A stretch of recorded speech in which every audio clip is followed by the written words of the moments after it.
إلى حضرة النبي المصطفى رسول الله صلى الله عليه وسلم، وخصوصا إلى مصنف الكتاب، وخصوصا إلى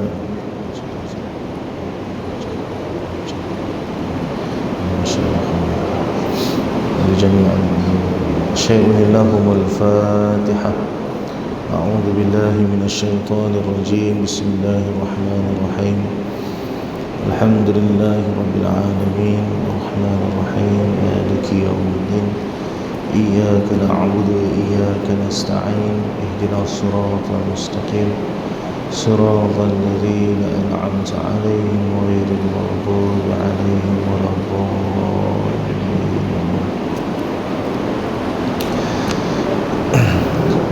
أعوذ بالله من الشيطان الرجيم. بسم الله الرحمن الرحيم. الحمد لله رب العالمين، والصلاة والسلام على أشرف الأنبياء والمرسلين وعلى آله وصحبه أجمعين.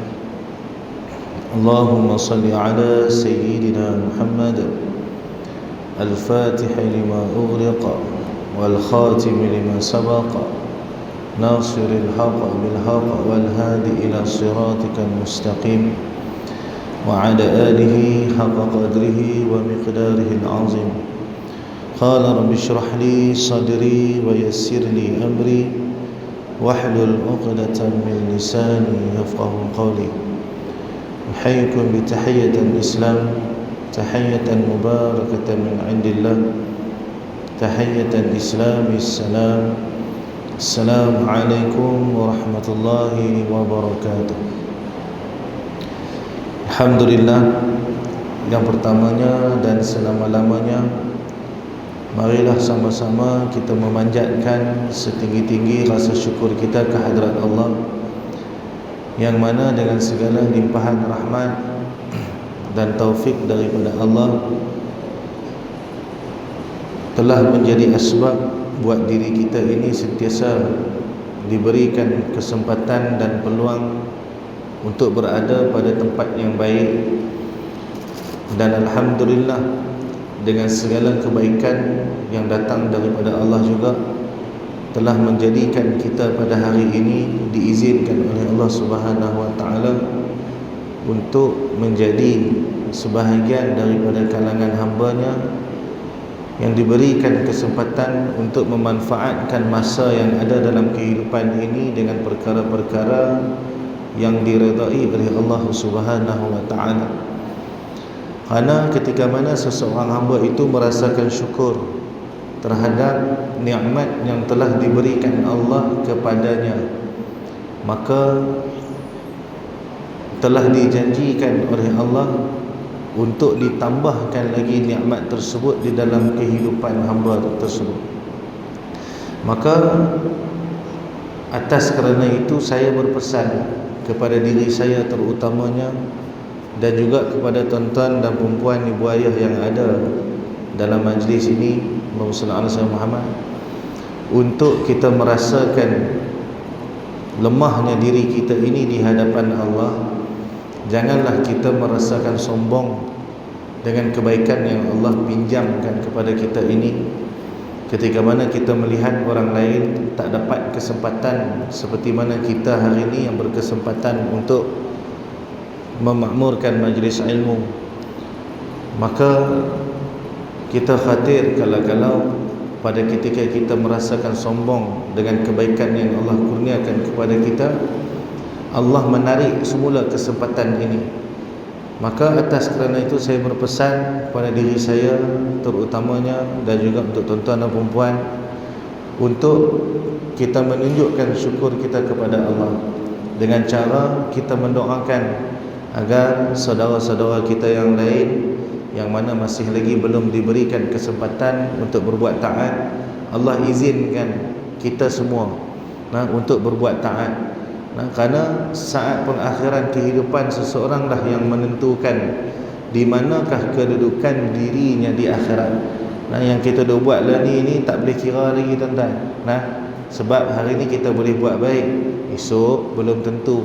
Sebab tu kadang-kadang Allahumma salli ala Muhammad, kita ni setiap hari berjaga tepat pada waktu untuk menunaikan solat subuh contohnya, tapi akan ada satu-satu ketika yang kita terlajak tidur, tuan-tuan. Kerana apa?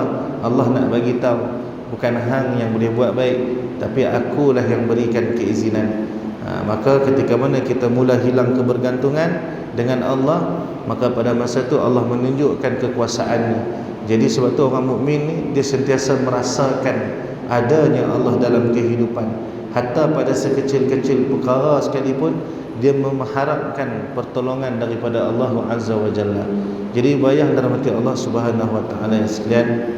Insya-Allah hadis hari ini kita nak kongsi adalah berkenaan tentang bagaimana kita nak hidup di atas dunia dan ke manakah kasih yang mesti kita berikan dan amal yang bagaimanakah yang hendak kita kerjakan, dan apakah tanda kemuliaan dan tanda kebesaran bagi seorang mukmin. Baik, Allahumma salli ala sayyidina Muhammad. Atani Jibril faqala ya Muhammad ish ma syi'ta fa innaka mayyit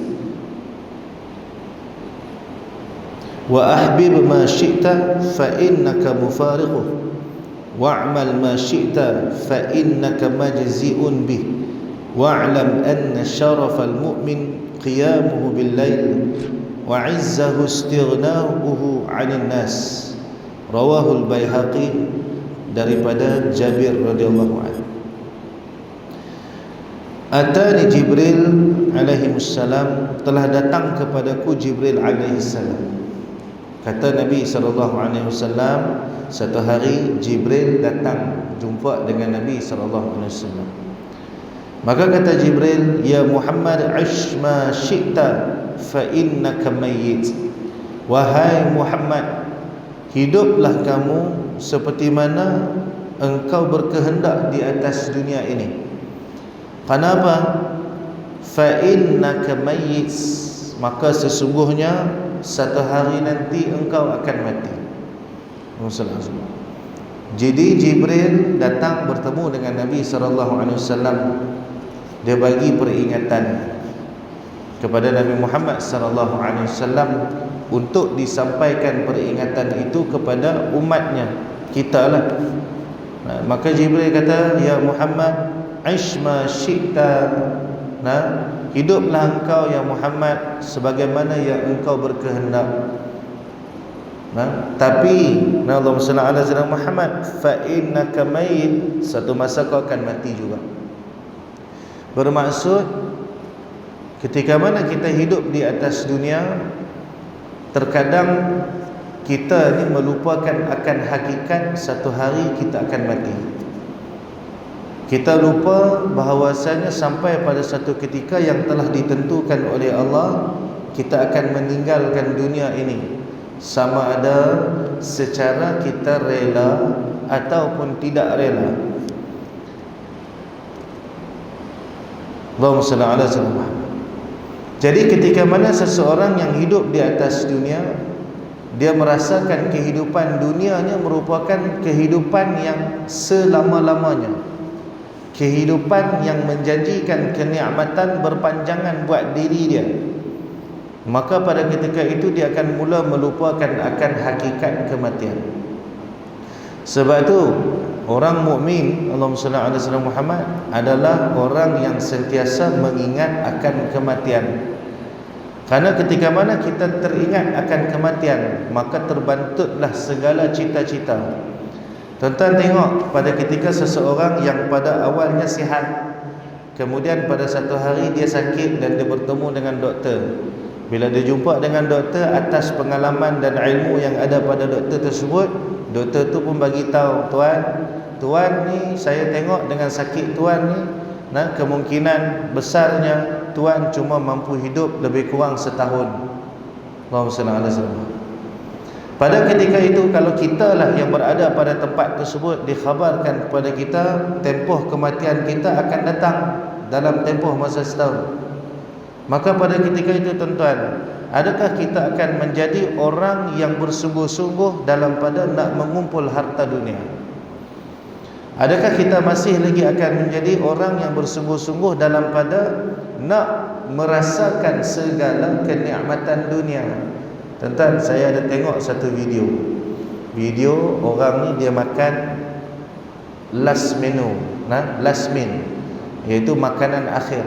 Seorang banduan yang nak kena hukum mati. Saya tak pasti video tu di Malaysia ke di mana, saya tak pasti. Tapi dia makan tu, Allahumma salli ala Muhammad, last lah, makanan last lah. Sebab setiap banduan akhir ni dia akan dapat makanan yang ada harga dan nilai kan, RM7 berapa dah kan, lebih kurang macam tu lah. Maksudnya dia boleh minta apa saja makanan yang dia teringin nak makan. Allahumma salli ala Muhammad. Yang mana habis-habis dia makan, dia akan terus dia bawa ke tali gantung. Jadi dalam video tu saya tengok budak yang makan ni, bila saya tengok saya terasa, ya Allah, kalau dulu kalau tengok tak rasa tuan-tuan. Sekarang bila tengok dia terasa, ada satu rasa. Bila tengok dalam keadaan dia makan tuan-tuan, tangan dia ni terketak-ketak tangan dia, dan dia makan habis bertumpah sana sini, dan boleh nampak dia makan dalam keadaan tak lagi merasakan nikmat sedapnya makanan tersebut. Kenapa? Sekejap lagi dia nak mati dah. Sedangkan sepanjang kehidupan kita, yang mana kita semua mengatakan hidup hanya sekali dan mati boleh datang bila-bila masa, kita bersungguh-sungguh menikmati kehidupan dunia, dan sehingga kita melupakan akan hakikat kehidupan, sehingga kita sanggup melanggar apa sahaja suruhan yang telah ditaklifkan oleh Allah ke atas diri kita. Jadi ibu ayah yang dirahmati Allah Subhanahu wa taala sekalian, kenapa bagi orang yang telah dijanjikan kepadanya kematian melalui hukuman, dia menjadi orang yang telah terputus rasa seronok dengan dunia, tetapi kita ni yang telah pun dijanjikan perkara yang sama, iaitu kita dijanjikan untuk dimatikan pada masa yang telah ditentukan oleh Allah, kita masih lagi boleh berasa seronok dengan kenikmatan dunia, tuan-tuan. Jadi inilah yang kita kena renungkan sama-sama. Kerana Jibril telah mengingatkan kepada baginda Nabi Muhammad sallallahu alaihi wasallam, dunia ni hang hiduplah macam mana hang suka pun, last sekali hujungnya kau akan bertemu dengan kematian. Maka ibu ayah dirahmati Allah Subhanahu wa taala sekalian, kemudian Jibril alaihi salam berpesan lagi, wa ahbib ma syi'ta fa innaka mufariqu, dan kasihlah engkau pada sesiapa yang engkau nak kasih, fa innaka mufariqu, maka penghujungnya pasti engkau akan berpisah dengannya. Allahumma salli ala Muhammad. Bermaksud ketika mana kita hidup di atas dunia, kita pasti akan merasakan kasih di antara manusia. Dan bukan sekadar kasih pada manusia, kita juga merasakan kasih pada selain daripada manusia, iaitu kehidupan kita. Akan tetapi sekuat mana pun kasih yang kita berikan kepada manusia, contohnya kita kasihkan kepada isteri, kita kasihkan kepada anak-anak, kita kasihkan kepada kawan-kawan kita, kita kasihkan kepada majikan kita, kita kasihkan kepada saudara-saudara kita, kita kasihkan akan kucing kita, akhirnya kita pasti akan berpisah dengan apa yang kita kasih tersebut. Bahkan perpisahan itu pula merupakan suatu perpisahan yang pasti berlaku. Maka atas kerana itu, ketika mana kita nak berkasih, kasihlah pada yang tidak mati-mati, kasihlah pada yang tidak pernah meninggalkan kita. Siapa? Iaitu Allah Subhanahu wa ta'ala.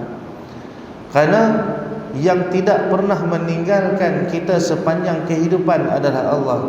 Pada saat kita ingat kepada Allah, kita tetap dikasihi oleh Allah. Pada saat kita melupakan Allah, Allah tetap bersama dengan kita tanpa pernah dia meninggalkan kita. Sebab tu kita boleh lihat tanda kasih Allah terhadap kita dalam keadaan dosa kita yang banyak, dalam keadaan kehinaan diri kita ni yang banyak, kehinaan yang kita buat, perkara-perkara hina, dalam keadaan banyak perkara keji yang kita tidak tinggalkan. Allah tidak pernah melupakan kita dalam kehidupan. Tak pernah sekali pun Allah terus membiarkan kita dalam kejahatan. Sebab tu bila orang buat jahat, bila dia terlampau jahat, Allah hadirkan orang lain untuk datang berikan peringatan. Kerana kasihnya Allah kepada hamba, kerana Allah berkehendakkan kebaikan ke atas makhluk. Akan tetapi kita sebagai makhluk inilah yang seringkali mengetepikan kasih Allah. Kita menidakkan cinta Allah terhadap kita. Kita menyombongkan diri kita seolah-olah kita merasakan aku tak perlukan kepada kasih Allah, aku tak perlukan kepada sayangnya Allah, kerana aku boleh hidup sendiri. Kita sangka macam tu.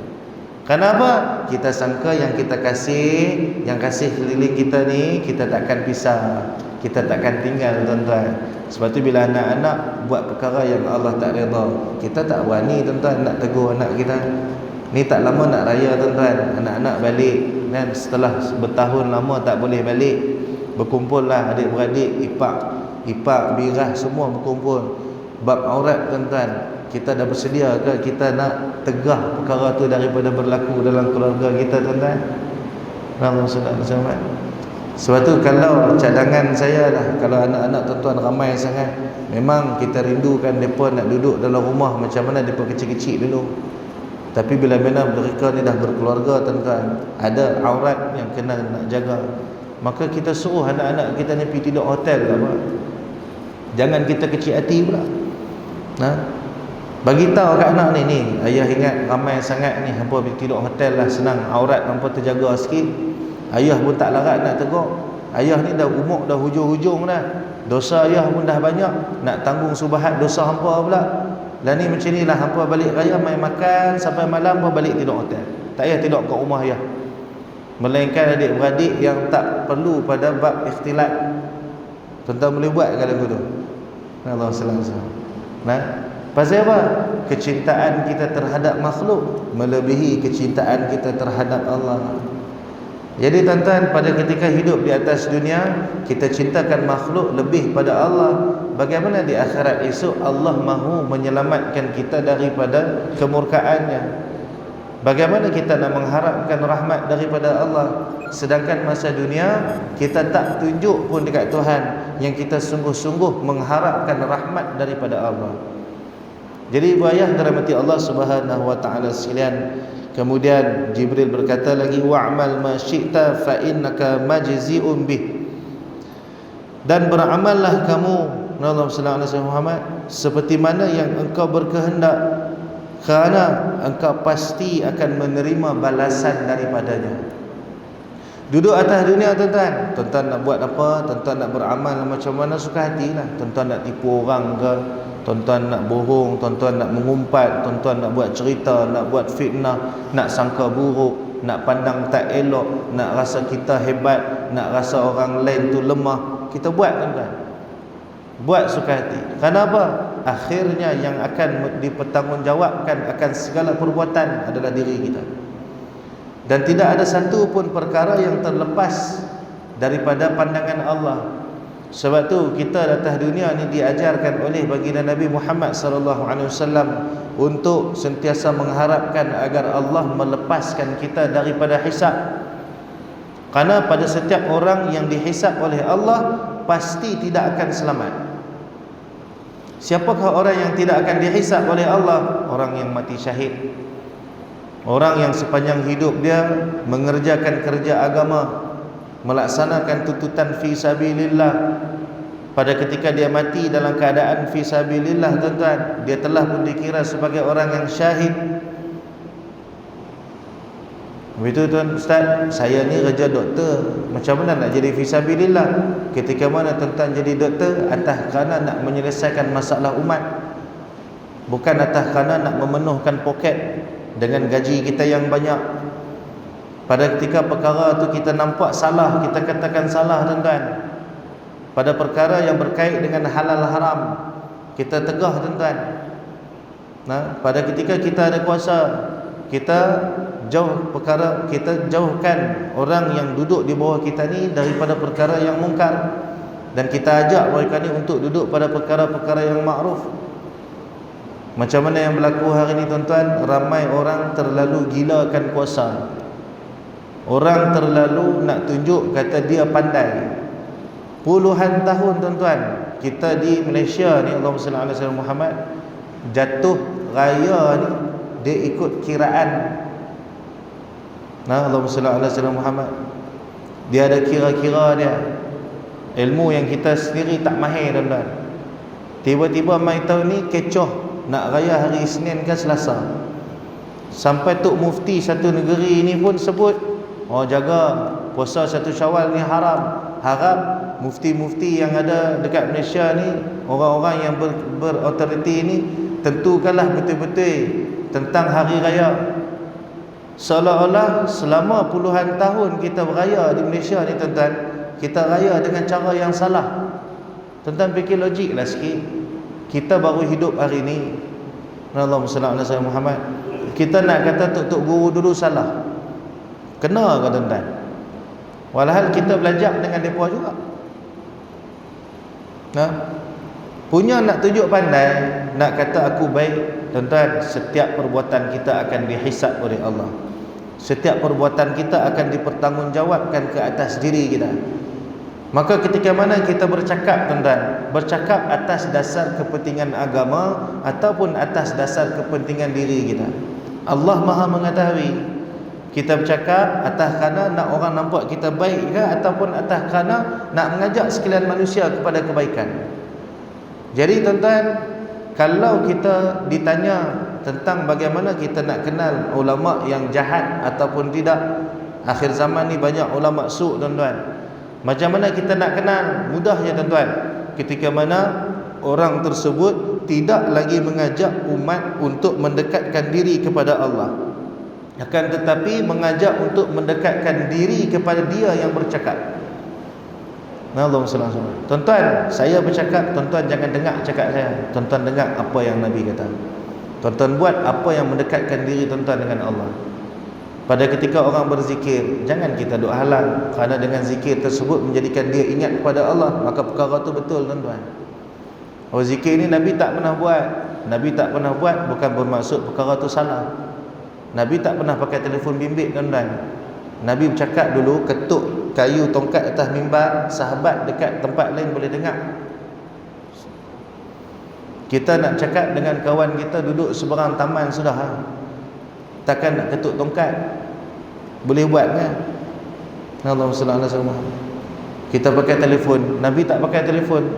Jadi salah tak tu? Siapa tak salah Nabi tak buat, tuan-tuan? Kan kita kata hak Nabi tak buat semua salah. Tuan-tuan, sebab tu bid'ah ni dia bukan hukum. Hukum dia ada 5 je. Wajib, haram, sunat, makruh, harus. Bid'ah tak termasuk dalam hukum. Bila orang kata apa hukum tahlil, bid'ah tu bukan hukum, bang. Ngaji bagi elok, ngaji bagi reti. Jadi sedangkan ramai daripada kalangan ulama hari ini nak mengajak mendekatkan diri kepada Allah, tiba-tiba datang orang-orang yang nak mengkucar-kacirkan, nak mengajak orang berpecah belah, nak mula mengajak orang mempertikaikan autoriti yang ada pada tok-tok guru kita yang telah diberikan amanah. Jadi benda ni, tuan-tuan, kita kena ingat, setiap perbuatan kita Allah akan bertanggungjawabkan kepada kita.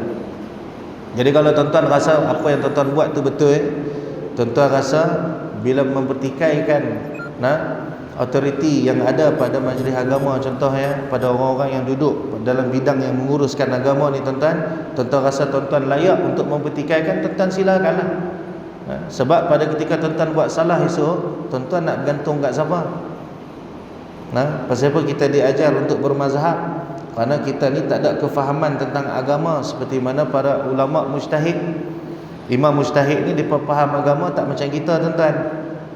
Jadi kalau kita salah, kalau mereka salah, salahlah kita.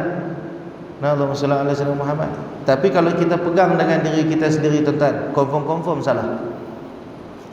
Betul tak? Kita nak rujuk siapa? Kita bukan duduk dengan Nabi. Maka jagalah perlakuan kita, jagalah perbuatan kita, dan beramanahlah dengan Allah, kerana Allah Maha mengetahui akan segala yang kita kerjakan. Depan orang mungkin nampak baik, tapi yang di sebaliknya Allah Maha mengetahui, tuan-tuan. Tak ada satu pun yang tersembunyi daripada pandangan Allah. Baik. Wa'lam anna syarafal mu'min qiyamuhu bil-lail, dan ketahuilah bahawasanya kemuliaan bagi seorang mukmin itu ketika mana dia mendirikan malamnya dengan ibadah. Tuan-tuan, kemuliaan bagi seorang mukmin bukanlah duduk pada seberapa hebatnya dirinya di pandangan manusia, tapi kehebatan seorang mukmin ketika mana dia mampu berseorangan bangun pada ketika orang lain sedang lena dalam tidur, sedang nyenyak dalam tidur, dia boleh bangun tuan-tuan dan dia bermunajat dengan Allah. Itulah kemuliaan. Karena orang yang benar-benar merasakan cinta kepada Allah, dia akan sentiasa merindukan saat untuk dia bertemu dengan Allah. Orang boleh bangun malam tuan-tuan bukan kerana dia ni kuat beribadah, tapi kerana dia ni kuat cintanya kepada Allah. Sebab tu agama Islam ni agama berkasih sayang, agama cinta. Kita takkan mampu beribadah kalau tidak ada cinta dalam hati kita terhadap Allah dan Rasulullah. Kenapa orang kaya yang beriman dia sanggup korbankan seluruh harta dia untuk agama? Kerana cintanya kepada Allah dan Rasul. Sebab tu para sahabat radhiyallahu taala anhum, kerana terlalu cintakan Rasulullah, ketika mana Nabi ajak mereka untuk buat baik, mereka berlumba-lumba untuk melaksanakan kebaikan kerana cintanya mereka kepada Rasulullah. Jadi bayah dirahmati Allah Subhanahu wa taala sekalian, carilah kemuliaan di sisi Allah dengan cara kita selalu menghidupkan malam. Dan sembunyikanlah ibadah kita pada waktu malam tuan-tuan. Sembunyikan, tapi bukan sembunyikan daripada keluarga. Keluarga kita kena bangun semayang malam macam kita juga tuan-tuan. Ni kita bangun senyap-senyap, isteri kita biarkan tidur. Kita bangun senyap-senyap, anak-anak kita biarkan dia tidur. Salah tuan-tuan. Sebab mereka duduk serumah dengan kita. Sahabat saya dia cerita, Allahumma salli anak pada almarhum Tuan Guru Syekh Fahmi Zamzam. Syekh Fahmi dulu kalau dia balik rumah, dia kata pukul 4 pagi semua kena bangun dah. Allahumma salli alaihi wasallam. 4 pagi semua kena bangun dah dia kata. Tak kira lah hak sekecil-kecil, umur 3 tahun 4 tahun pun kena bangun. Tu Syekh Fahmi, layaklah dia dimatikan Allah dalam keadaan mulia.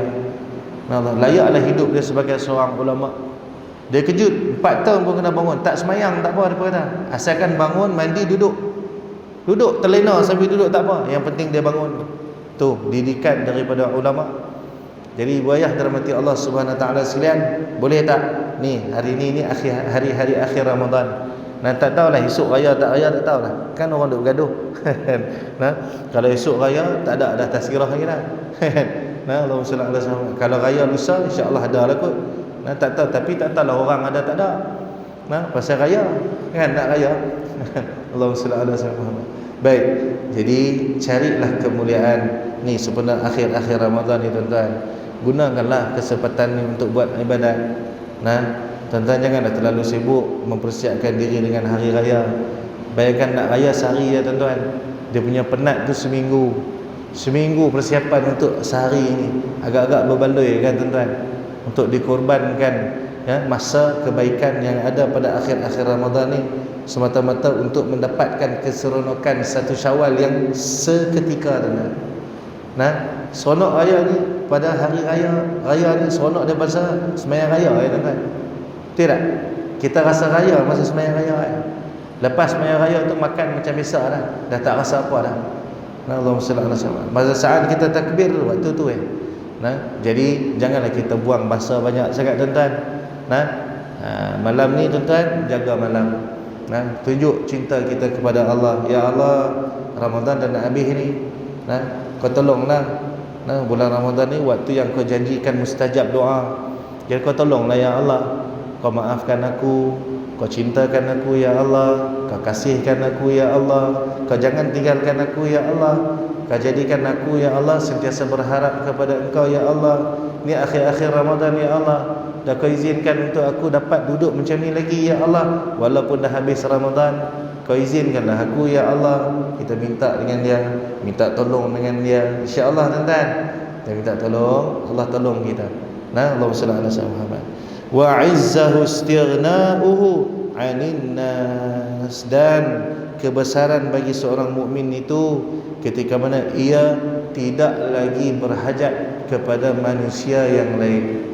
Jadi buayah dirahmati Allah Subhanahu wa taala sekalian, berhajatlah hanya semata-mata kepada Allah.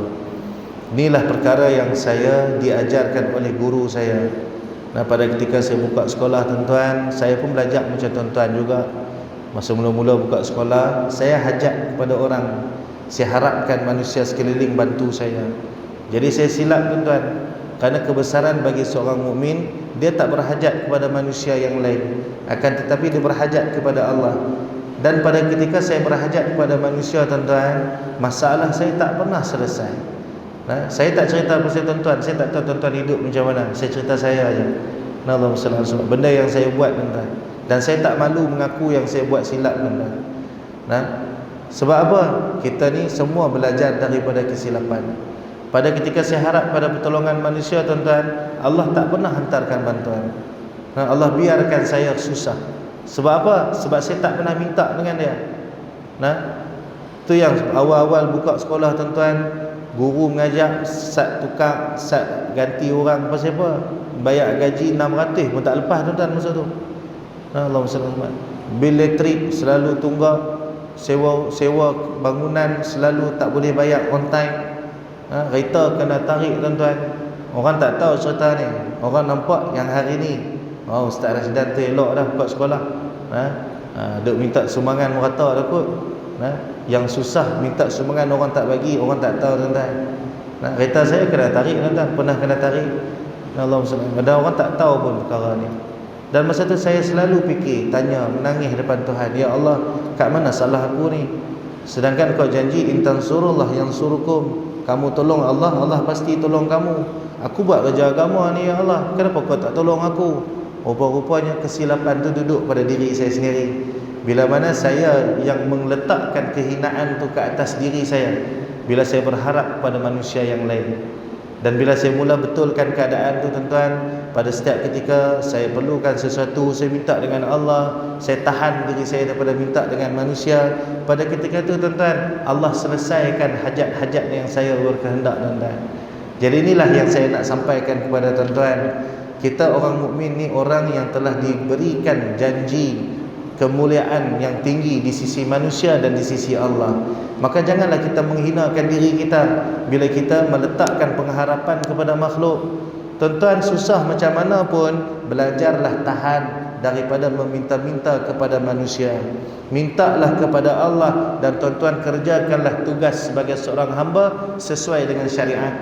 Kalau tuan-tuan sebagai seorang peniaga, tuan-tuan minta dengan Allah dan tuan-tuan keluarlah berniaga macam biasa. Tak laku pun tak apa tuan-tuan, tapi minta dengan Allah. Tapi jangan kita minta dengan manusia. Jangan kita sampai merayu dengan manusia. Kenapa? Kebesaran bagi seorang mukmin bila mana dia tak berhajat kepada manusia yang lain. Biar kita susah terus pun tak apa lah, asalkan aku ni jaga maruah yang telah Allah berikan kepada aku. Sebab inilah kebesaran bagi seorang mukmin. Sebab tu orang mukmin dia tak boleh jadi kuli pada orang kafir. Sebab tu saya cukup tak setuju bila mana ada saudara Islam kita bekerja dengan orang-orang kafir. Minta maaf tuan-tuan. Prinsip saya tuan-tuan, biar tak makan tak apa, asalkan aku tak jadi kuli orang kafir. Pasal apa? Sebab bila kita jadi kuli orang kafir tuan-tuan, kita mengkayakan orang kafir dan kita melemahkan Islam tu sendiri. Tuan-tuan berani buat tuan-tuan. Allahumma salli alaihi wasallam. Bos saya Cina Ustaz, 15 tahun dah saya kerja. Ada seorang tu dia mengadu ke saya. Saya abang kata, abang ada kemahiran, abang berhenti kerja buka syarikat sendiri. Susah Ustaz. Habis tu kerja dengan Cina tak susah dia kata. Minta maaf, bukan kita kata kat Cina, Cina kapiak lah, bukan Islam. Cina pun ada Islam. Balik terbenung dia fikir. Saya kata yang bagi rezeki bos abang Cina ni kan Allah yang bagi rezeki. Abang nak komplain kerja gaji tak pernah cukup, cuba abang berhenti buat sendiri. Dan ada 2-3 orang sahabat-sahabat saya yang ikut nasihat saya tuan-tuan. Alhamdulillah hari ini boleh hidup sendiri. Macam tu juga. Bezanya dulu tak boleh beli kereta, lah boleh beli kereta. Dulu pakai motor lah pakai Triton. Kerja sendiri. Benda yang sama. Allahumma salli alaihi wasallam. Jadi inilah kebesaran orang mukmin. Nah, kita tak berhajat kepada manusia, tuan-tuan. Kita berhajat kepada Allah. Dan manusia dengan Allah ni dia beza, tuan-tuan. Dengan orang, kalau kita minta kali pertama dia okey, kali kedua pun dia okey, kali ketiga dia meluat kat kita, tuan-tuan. Dengan Allah dia terbalik. Bila kita tak minta dengan dia, dia marah kita. Tapi bila kita minta dengan dia, dia makin sayang kita. Jadi tuan-tuan pilihlah. Tuan-tuan nak minta kat siapa? Nah, sebab saya dah rasa, tuan-tuan, minta dengan orang kecewakan kita. Minta dengan Allah, Allah pasti takkan kecewakan kita. Dan bila dia bagi, tuan-tuan, dia bagi lebih daripada yang kita minta. Jadi itulah, sekadar itulah perkongsian kita pada hari ini, tuan-tuan.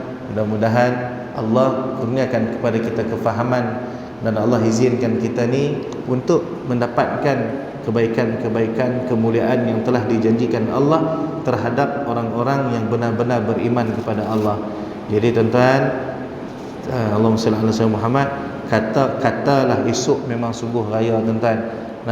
Jadi saya nak hari ni, tuan-tuan, kita start muhasabah. Tapi insya-Allah lah raya kita Selasa juga, tuan-tuan. Jangan peninglah. Pasal Saudi pun tak raya lagi hari ni. Mana boleh raya sekali, kan? Kita puasa pun lambat sehari, mestilah raya pun lambat sehari, tuan-tuan. Allahumma salli ala sayyidina Muhammad. Tapi katalah takdirnya, kita tak tahu takdir Allah, kan? Hari ni, tuan-tuan, kita muhasabah diri kita. Aku ni layak ke nak mendapatkan hari kemenangan yang telah dijanjikan bagi orang yang layak untuk berhari raya? Jadi kalau rasa belum, tuan-tuan, malam ni kita sembahyang taubat sungguh-sungguh. Minta maaf dengan Allah, minta tolong dengan dia. Supaya apa ni? Supaya dengan hari lebaran yang datang dalam hidup kita pada kali ini menjadi asbab untuk kita ini semakin dicintai Allah, semakin bertambah keimanan kita kepada Allah. Dan perbanyakkanlah amal-amal yang saleh di hujung-hujung waktu Ramadan ni, tuan-tuan. Kerana tahun depan belum tentu kita ni masih lagi berpeluang untuk mengaut keuntungan yang banyak dalam bulan Ramadan. Jadi insya-Allah, mudah-mudahan kita semua ni Allah izinkan untuk berbuat taat, dan mudah-mudahan kita semua ni diizinkan oleh Allah untuk mendapatkan pengampunan dan rahmat, dan kita semua diizinkan oleh Allah untuk dikumpulkan bersama-sama dengan baginda Nabi Muhammad sallallahu alaihi wasallam. Wa akhirul kalam, yang baik itu datang pada Allah, yang buruk datang daripada kelemahan diri saya sendiri. Hakikatnya kedua-duanya datang pada Allah Subhanahu wa taala. Kita tangguh dengan tasbih kifarah dan suratul As. Subhanakallahumma wa bihamdika asyhadu an la ilaha illa anta astaghfiruka wa atubu ilaik. Wal 'asri innal insana lafi khusr illa alladhina amanu wa 'amilus solihat wa tawasaw bil haqqi wa tawasaw bis sabr. A'udzu billahi minasyaitonir rajim. Bismillahirrahmanirrahim. Allahumma nur qulubana bi nuri hidayatik. Allahumma nur qulubana bi nuri hidayatik. Allahumma nur qulubana bi nuri hidayatik kama nawatal arda bi nuri syamsika abadan abada bi rahmatika ya arhamar rahimin. Sallallahu ala sayyidina Muhammad. Alhamdulillahi rabbil alamin. Taqabbalallahu minna wa minkum taqabbal karim. Assalamualaikum warahmatullahi wabarakatuh.